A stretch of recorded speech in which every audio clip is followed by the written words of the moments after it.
Okay, good afternoon, class. Good afternoon. Good afternoon, Doc. Good afternoon, Doc.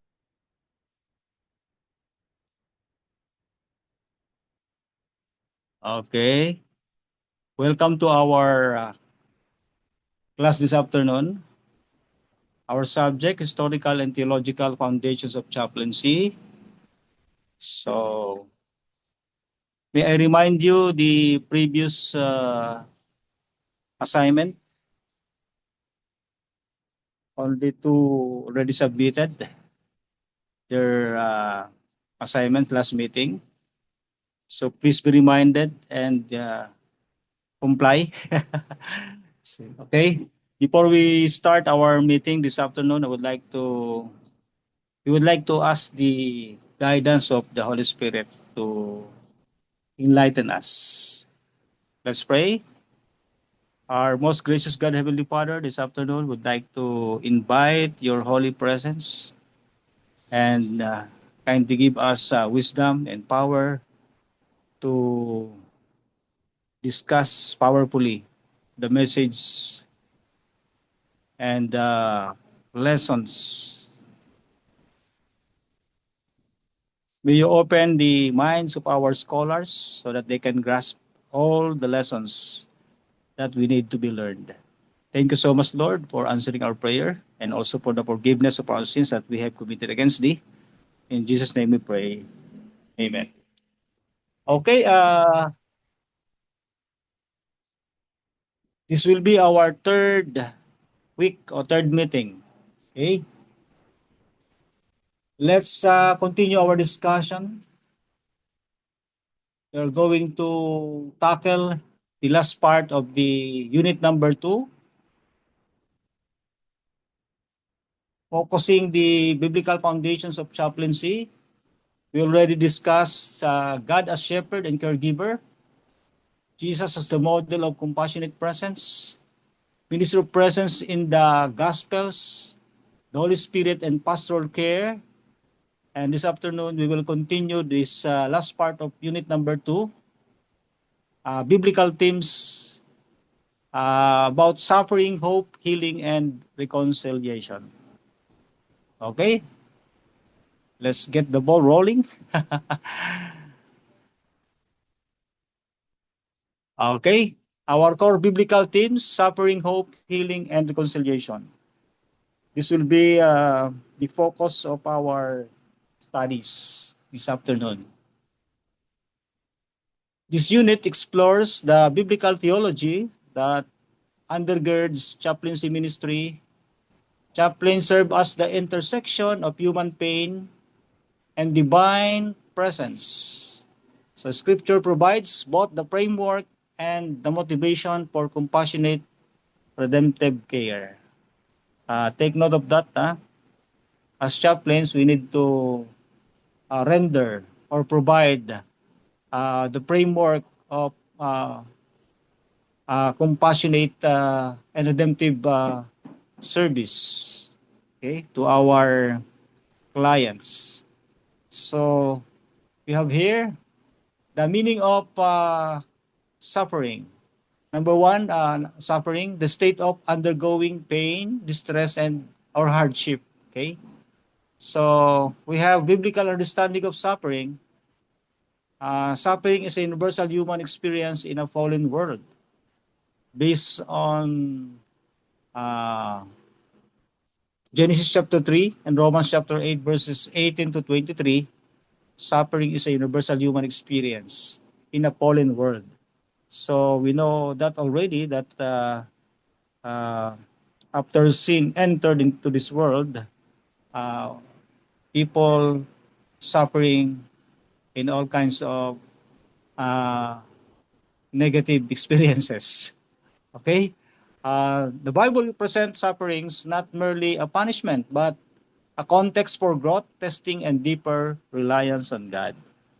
Don't worry about suffering because Jesus experienced that, no? So he conquered that kind of experiences. So don't forget to rely on God. Okay? Punishment is not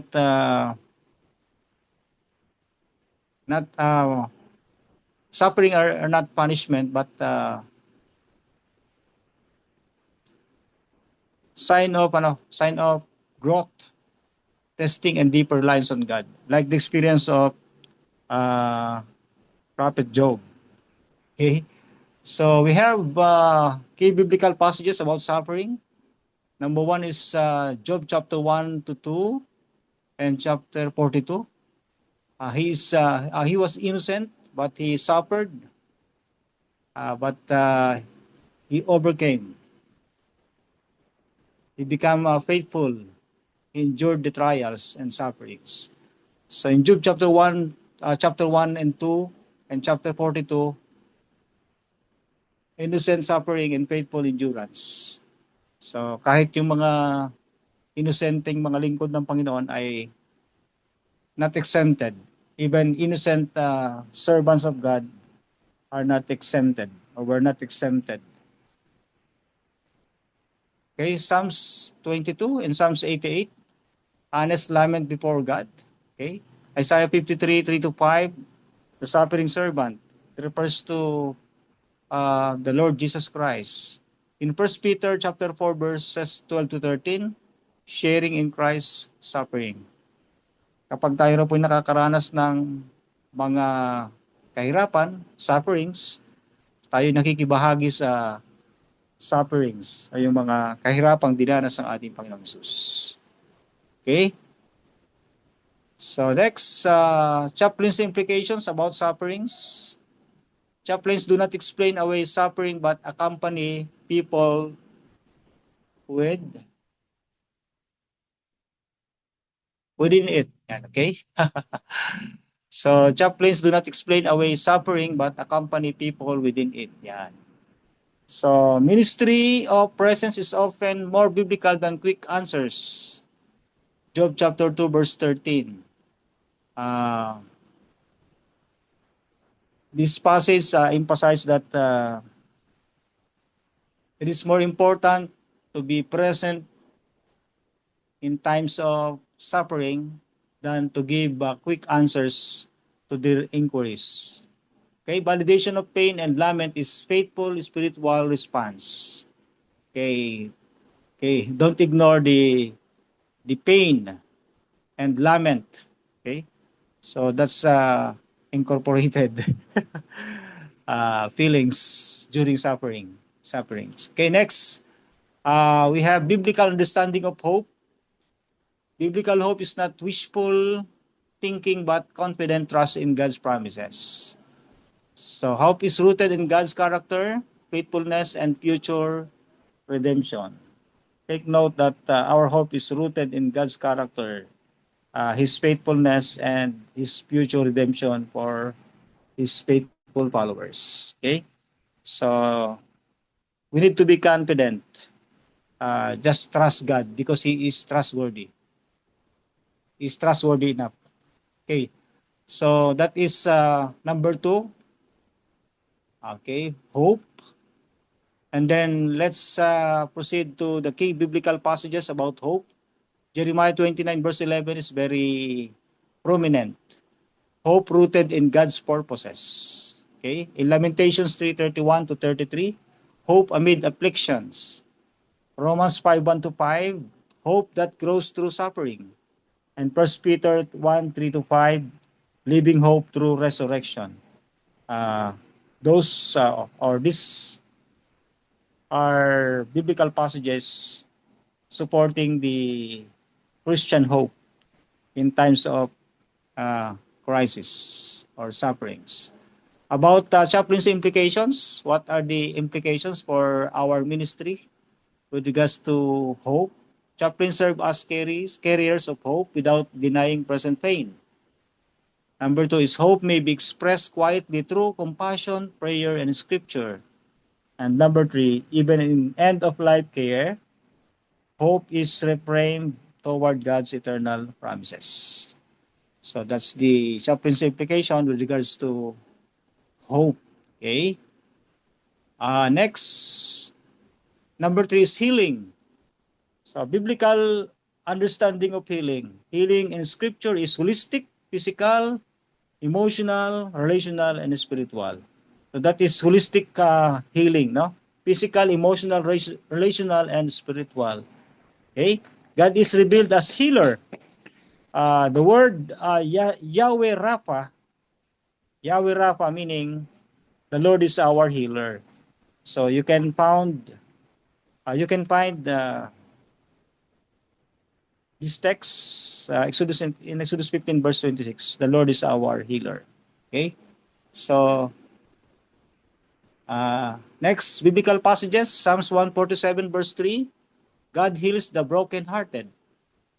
God heals the brokenhearted. Okay? Pinapagaling ng Panginoon ang mga bagbag na puso. Okay, Isaiah 38 verses 16 to 17, healing of body and soul. Okay? Mark chapter 1, 40 to 41, Jesus' compassion in healing. As we observe the earthly ministry of Jesus Christ, 3.5 years, most of his time,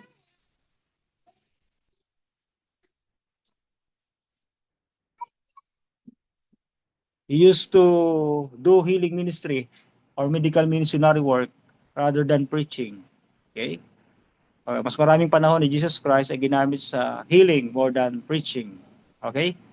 Uh, in James 5:14 to 16, prayer, confession, and community healing.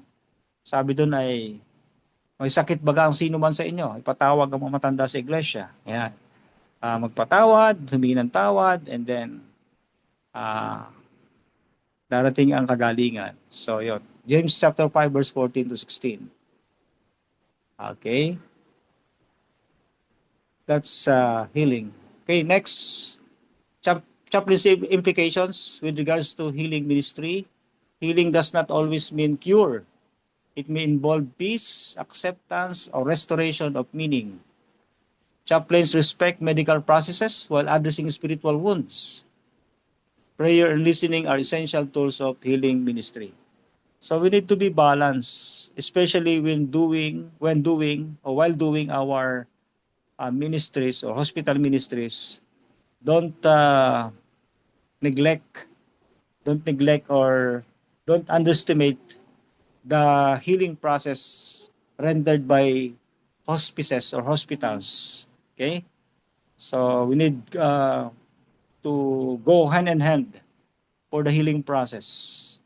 We as chaplains, we render our services through prayer, through giving biblical counselings, hope from the scriptures, but medical practitioners will give also their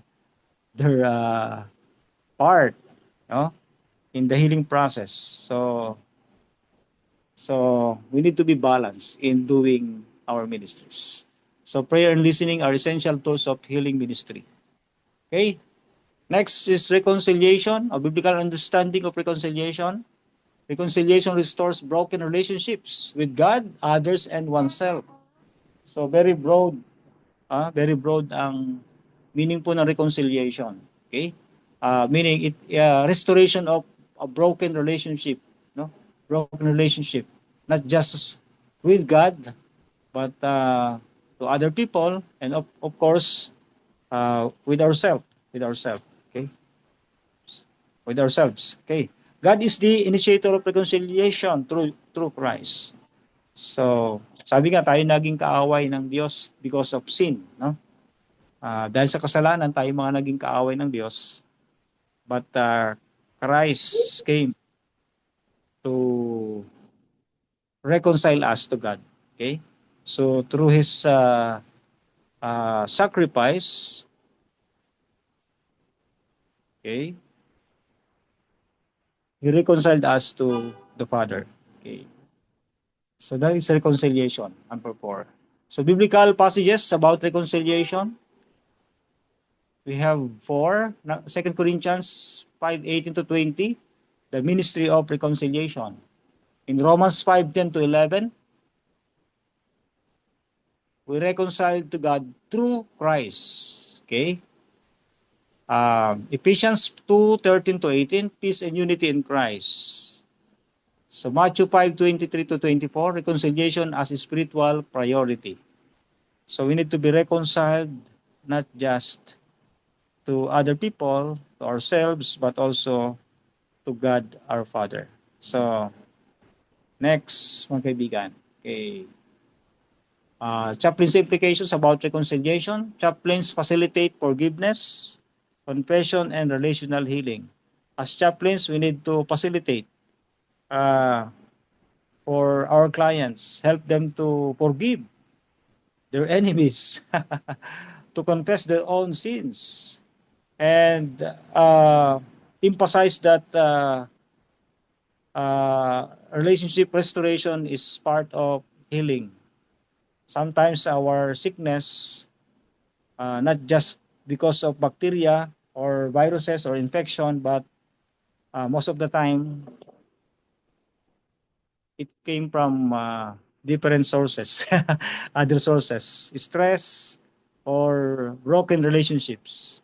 Okay, so next, presence during family conflict, guilt, or unsolved grief is vital. So as chaplains, we need to be present during family conflict, guilt, or unresolved grief is vital.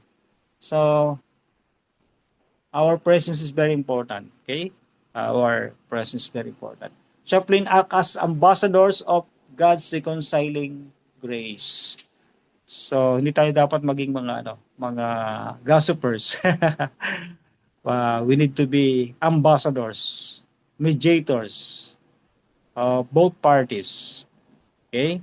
Represent God and help people to reconcile their broken relationships, to restore their broken relationship, not just but also their broken relationship to God.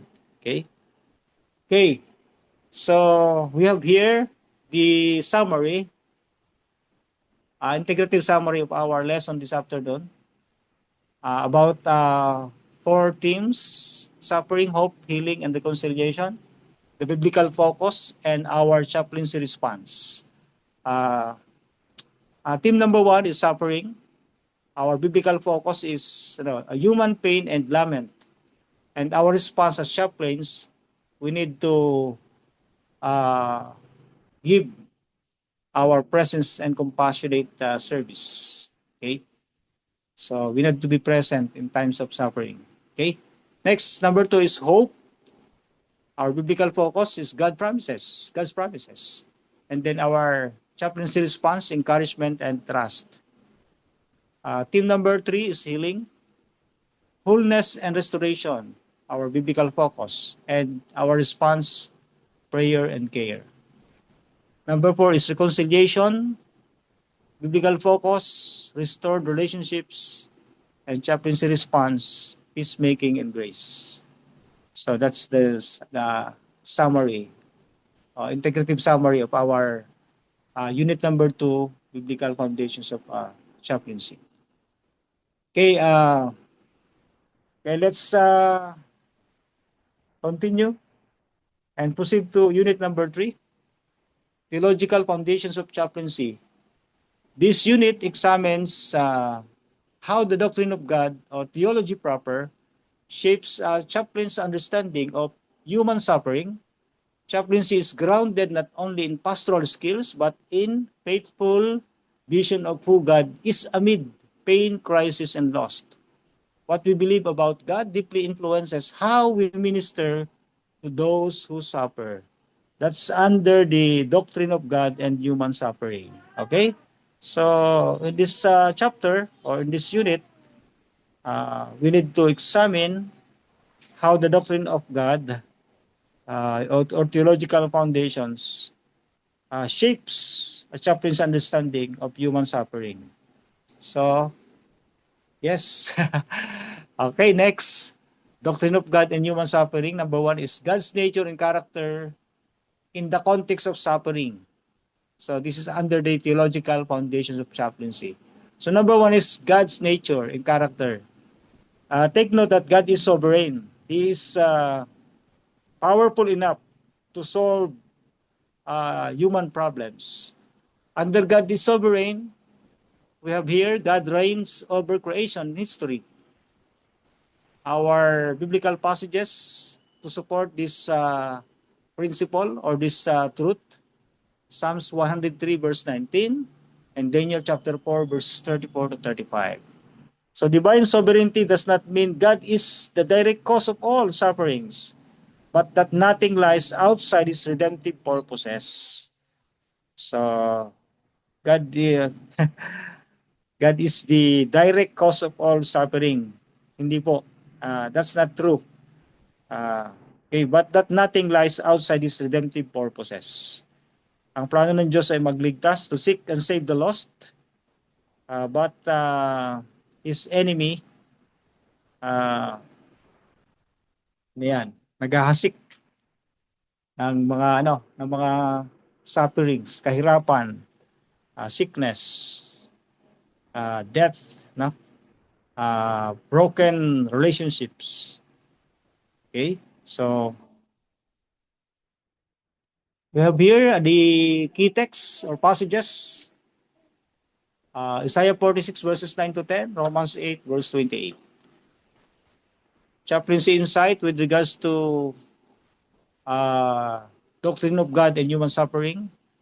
Number one is Chaplain affirms God's control without portraying Him as cruel or arbitrary. Okay? So in crisis, sovereignty offers assurance that suffering is not meaningless. So in times of crisis, God's give us assurance that suffering is not meaningless. So may purpose. Okay? So God is good. God's goodness is foundational to biblical faith, according to Psalms 34 verse 8. And Scripture consistently affirms that God's intention toward humanity are loving and just. Okay? So, biblical passages, Psalms 145 verses 8 to 9, Nahum chapter 1 verse 7, and James chapter 1 verse 17. Okay. Chaplain's insight. Chaplains help people wrestle honestly with the question, if God is good, why I am suffering? kung ang Diyos daw po ay mabuti, bakit tayo ay naghihirap? Okay.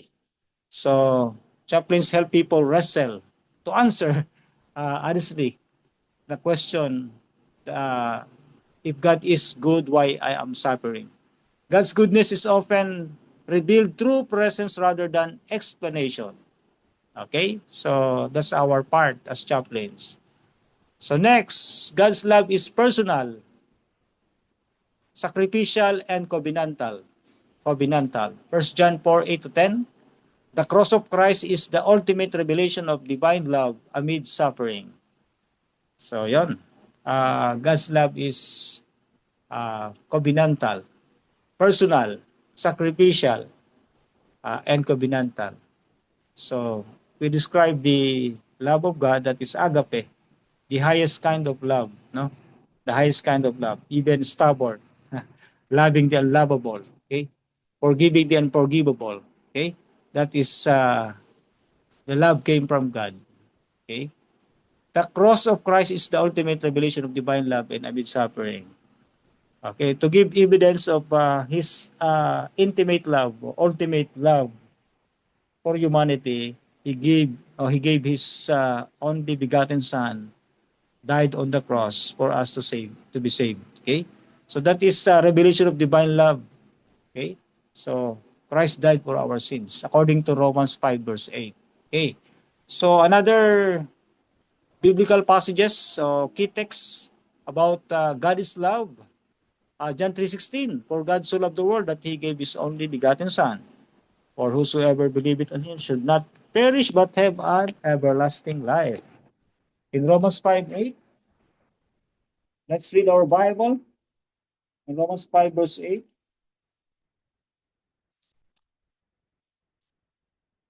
it says here that in English version, but God commended His love toward us in that While we were yet sinners, Christ died for us. This is one of my favorite texts in the Bible. In Tagalog version, datapot ipinagtatagubilin ng Diyos ang kanyang pag-ibig sa atin. Na nang tayo mga makasalanan pa, si Kristo ay namatay dahil sa atin.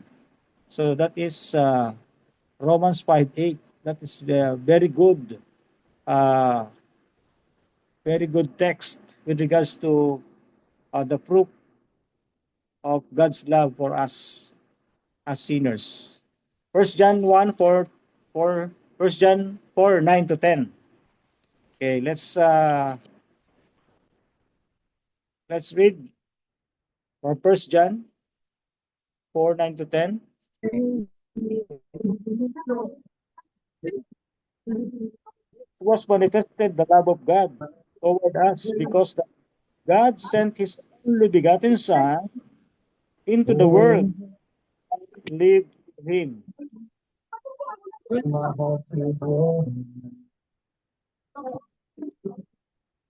Okay. Wherein is love, not that we love God, but that and sent his Son to be the propitiation for our sins. In Tagalog version, dito nahayag ang pag-ibig ng Diyos sa atin sapagkat sinugo ng Diyos ang kanyang bugtong na anak sa sanlibutan upang tayo mabuhay sa pagitan niya.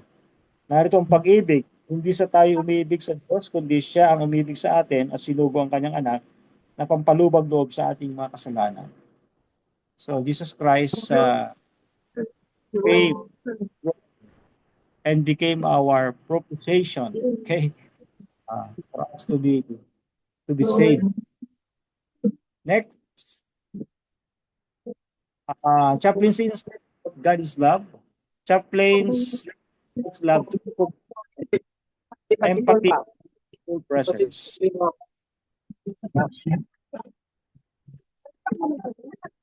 Review your microphone, please.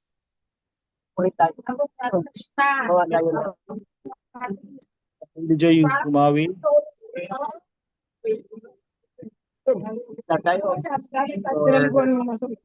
Microphone, please.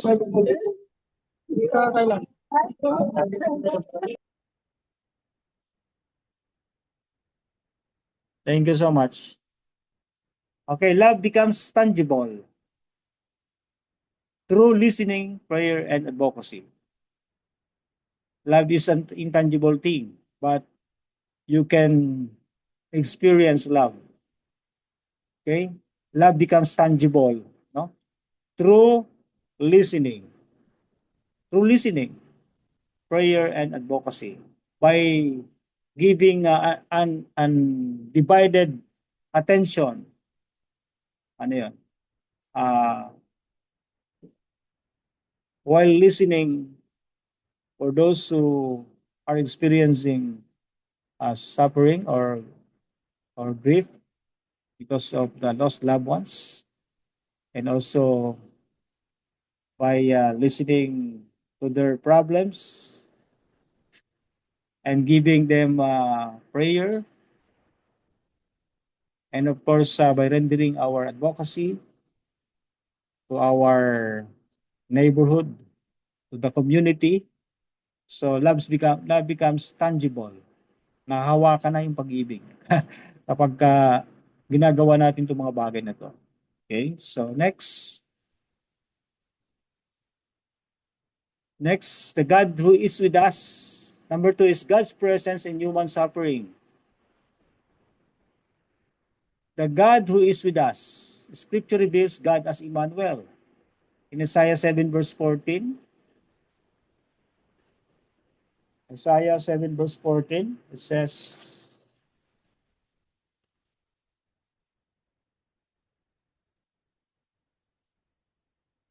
therefore the Lord himself shall give you a sign. Behold, a virgin shall conceive and bear a son, and shall call his name Emmanuel, meaning God is with us. God is with us. So in Matthew 1 verse 23, we can also read the similar passage like mentioned by Isaiah, chapter 1, verse 23, from the book of Matthew. Behold, a virgin shall be with child, and shall bring forth a son, and they shall call his name Emmanuel, which being interpreted is God with us. This is the fulfillment of Isaiah's prophecy in Isaiah 7:14. Matthew 1 verse 23 is the fulfillment of the prophecy from Isaiah 7:14. God does not remain distant from human pain but enters into it. So yan. Huh? Okay, next. God's presence in human sufferings. We have uh, biblical passages to support that God is present in times of suffering. Let's read from Psalms 23 verse 4. 23 verse 4 from the book of Psalms. Yea, though I walk through the valley of the shadow of death, I will fear no evil, for thou art with me. Thy rod and thy staff, they comfort me. So, very clear, no? Uh, that's the promise of God's presence during suffering. Uh, the psalmist says that, yea, though I walk through the valley of the shadow of death, I will fear no evil, for thou art with me. So the reason why the psalmist David uh,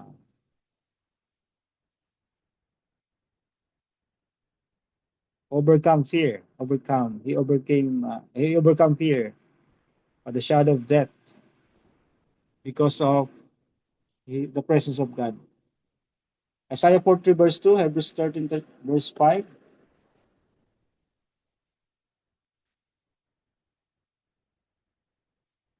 Okay, chaplaincy insight. Chaplaincy mirrors God's nearness through the ministry of presence. So we, as chaplains, became representative of God when we are doing our task. Okay? Silence and accompaniment often communicate God's presence more powerfully than words. Okay, so that's very clear. Number three, the suffering God, Christological perspective, Jesus Christ and suffering. In Jesus, God fully identifies with human suffering according to Hebrews chapter 2 verses 14 to 18. Okay, Christ's suffering was redemptive and empathetic. Redemptive and empathetic. That's very nice terminologies with regards to the description of Christ's suffering for us. He suffered a lot for us to be saved.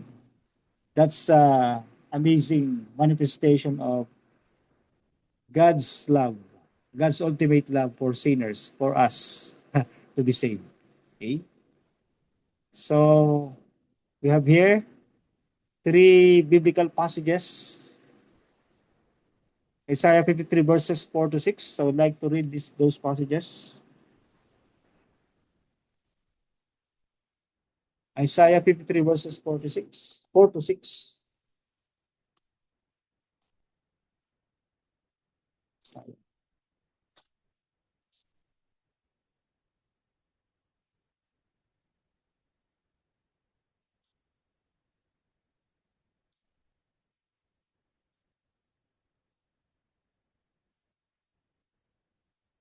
Isaiah 53, 4 to 6. Verses 4 to 6.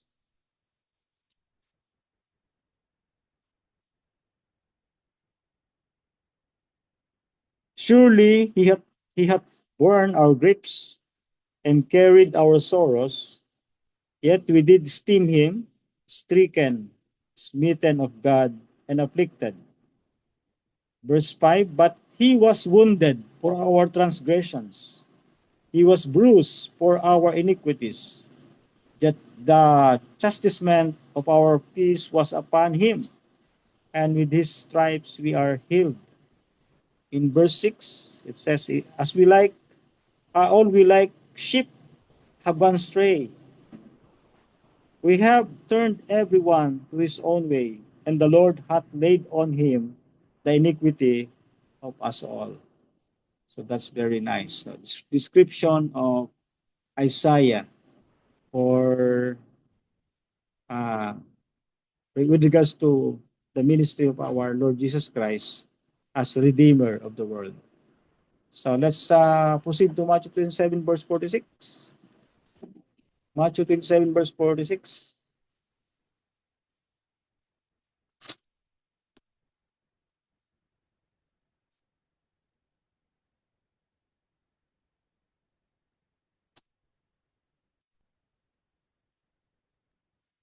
27 verse 46.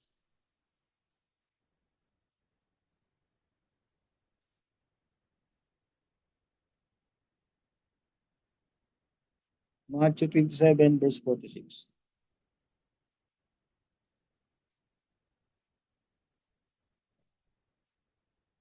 And about the ninth hour, Jesus cried with a loud voice, saying, Eli, Eli, lama sabachthani.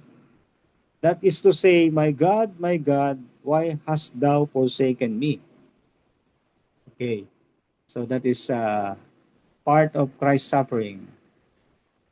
Hebrews chapter 4, verses 14 to 16. Hebrews chapter 4, verses 14 to 16.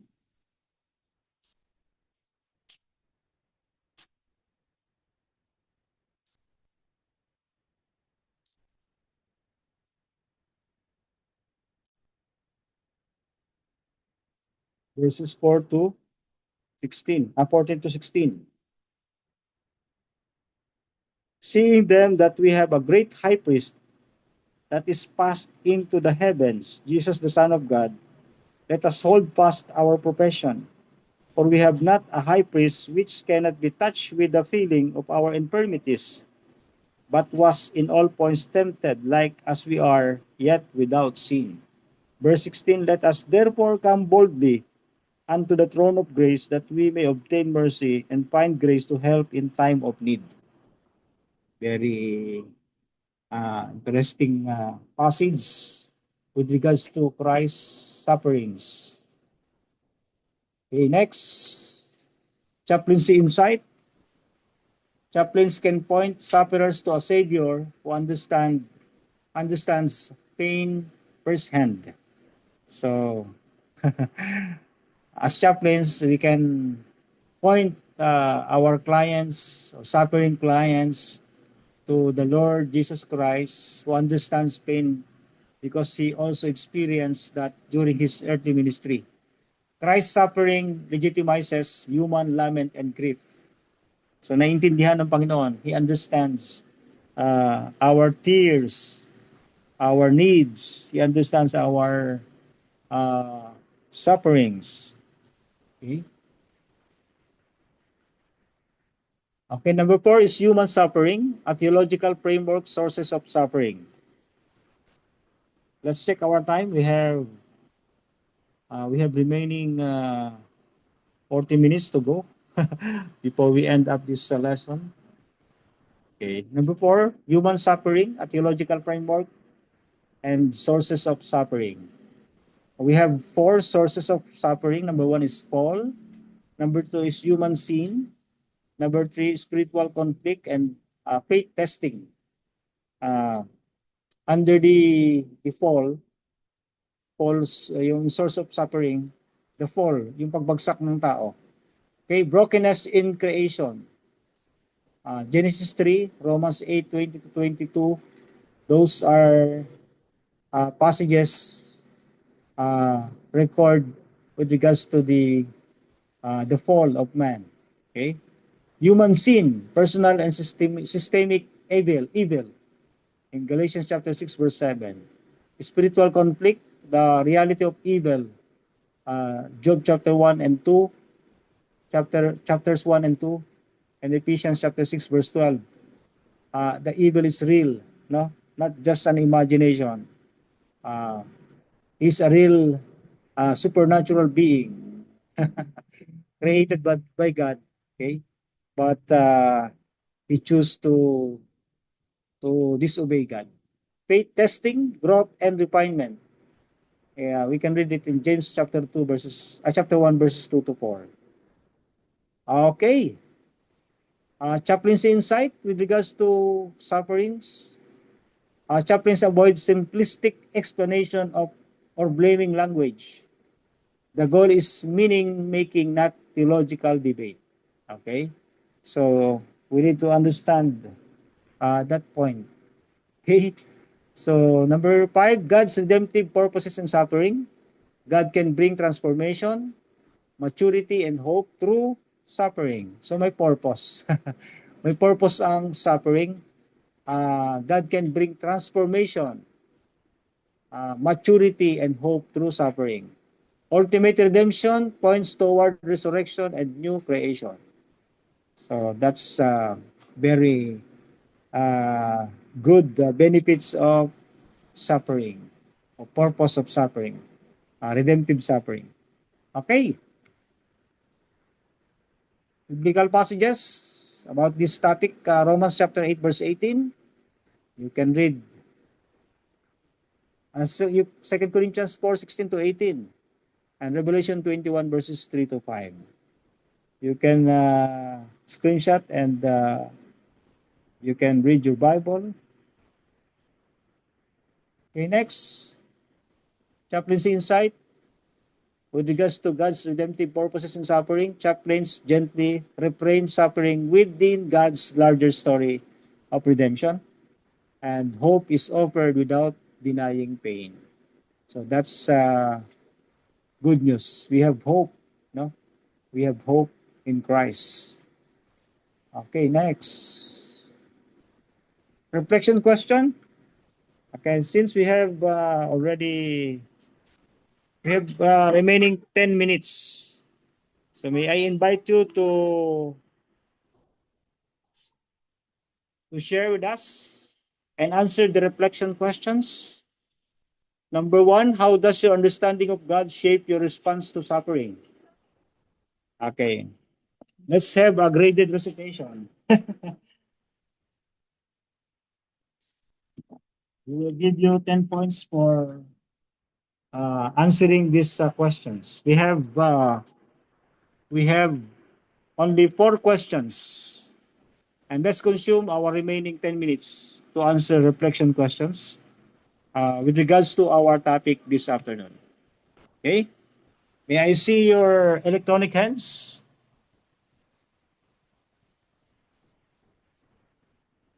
How does your understanding of God shape your response to suffering? Okay. I will give you an option. If you don't want to talk or have a verbal question or answer, you can chat to our chat box. You can send your answer in our chat box. Okay? But if you are brave enough, you can answer vocally. Okay. How does your understanding of God shape your response to suffering? Itong question na to ay parang under ng uh, theological accounts, so theological perspectives about suffering. Okay, thank you so much. I will read your somebody sent his answer. Bilis nyo mag-type. Okay. Okay. Thank you so much sa Roger Tabigne. Sabi niya, my understanding of God as loving, present, and sovereign shapes my response to suffering by helping me approach it with compassion, patience, and hope. I see suffering not as meaningless, but as a place where God is near, offering comfort and strength, and where I am called to reflect His love through empathy and faithful support. Based for the lecture. Thank you so much, Chaplain Roger Tabigne. You got 10 points by answering the reflection question number 1. Roger Abidne.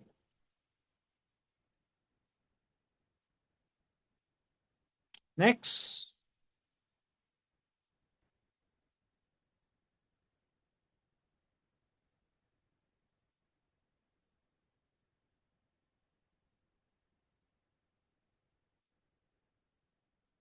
Anybody? Okay, let's proceed to question number 2. Which attribute of God brings the greatest comfort in crisis situations? Who wants to answer the question, reflection question number 2? Okay, wait. I will read the answer from Pilipina Agbayani. It helps us to be strong in our faith and give us the strength to face all the sufferings that we are experiencing. Thank you so much. You also got 10 points for our graded recitation. Chaplain Pilipina Agbayani, NAPES. Anybody?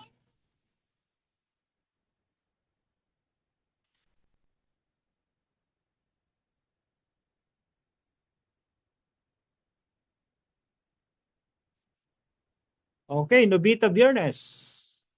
My understanding before suffering is God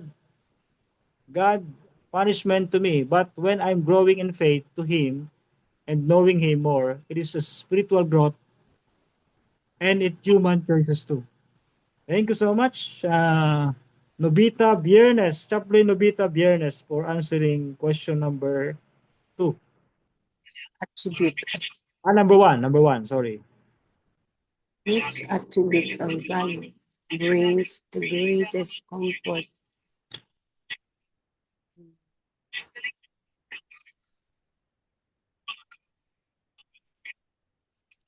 Number Okay, 2. question number 2. Yes, so question number 2. This attribute of brings the greatest comfort in crisis situation.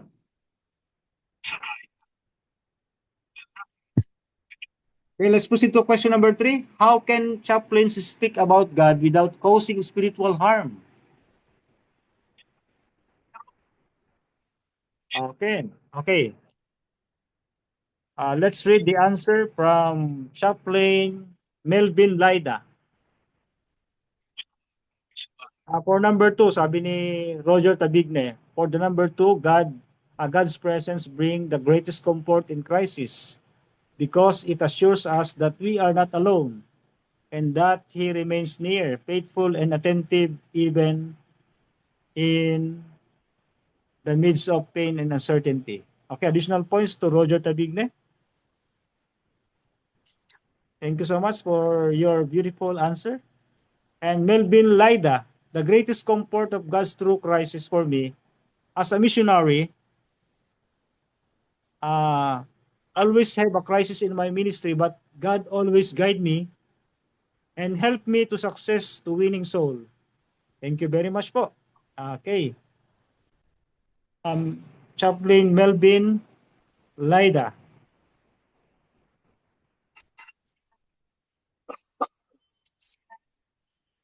Sige po. Just send your answer through chatting. Send to our chat box. Okay.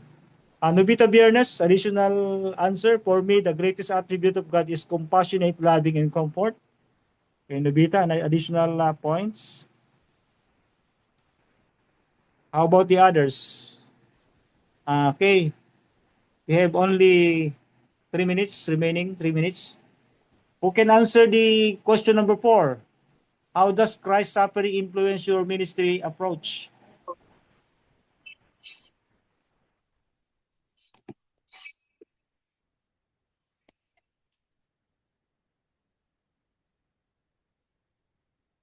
Nagtatype pa siguro.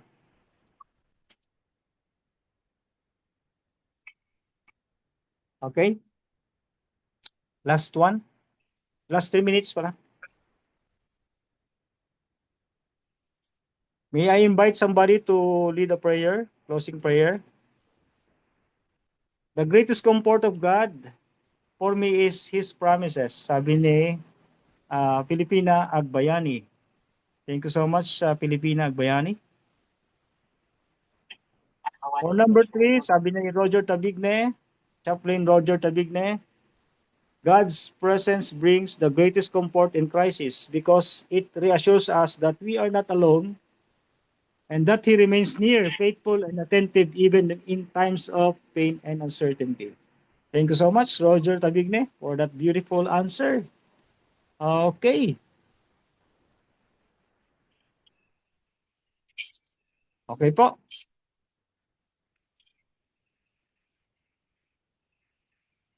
May I invite somebody to lead a prayer?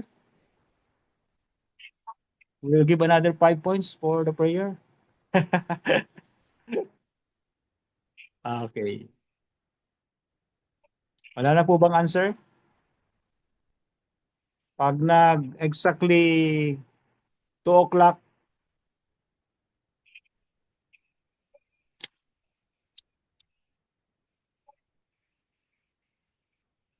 okay? Let's close our class with a prayer. Oh, may additional pa si Roger Tabigne. There's an additional answer.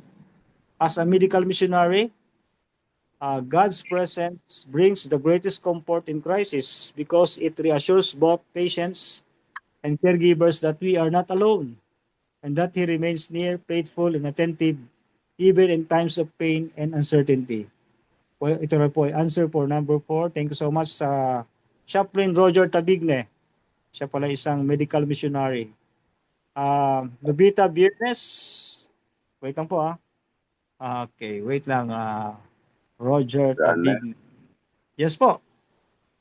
Apo, I have my question. I have my answer. Simple answer with the number 4 question. How does Christ's suffering influence my ministry approach?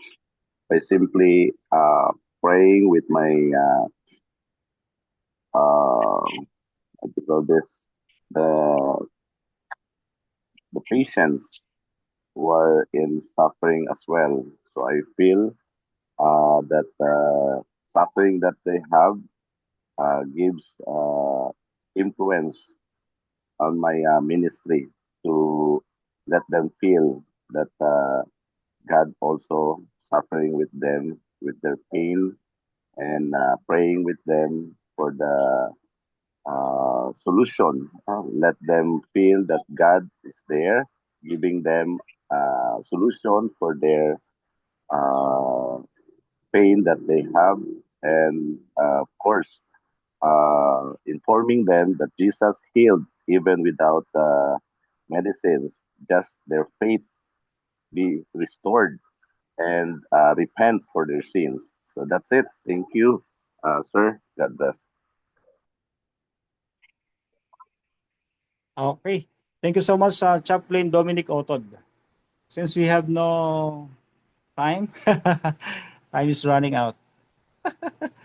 Runs out na po ang time natin. Okay? May I invite somebody to lead the prayer? How about Doc, Okilo Samuel Grimite? Ay, Nobita Biernes, yes. yes po. Go ahead. Yes po. Let's pray. Lord, we thank you for guiding our class today. Bless each of us as we seek to serve others with compassion, with wisdom and presence. And thank you for the new learnings that we have. Thank you for our Professor Arnel who patiently teach us. Help us to be instrument of your comfort and hope in times of need. May our words and action reflect your love and grace in all we do. In Jesus' name we pray. Amen. Amen. Thank you so much, Chaplain Nobita Biernes. Okay, for our takeaway, just make a screenshot. A sound doctrine of God anchors chaplaincy ministry in suffering context. Chaplains serve as living witnesses that God is sovereign, yet compassionate, powerful yet present, and loving even in the deepest pain of human experience. That's all for this afternoon. God bless the scholars. Thank you for coming and attending our class this afternoon. God bless.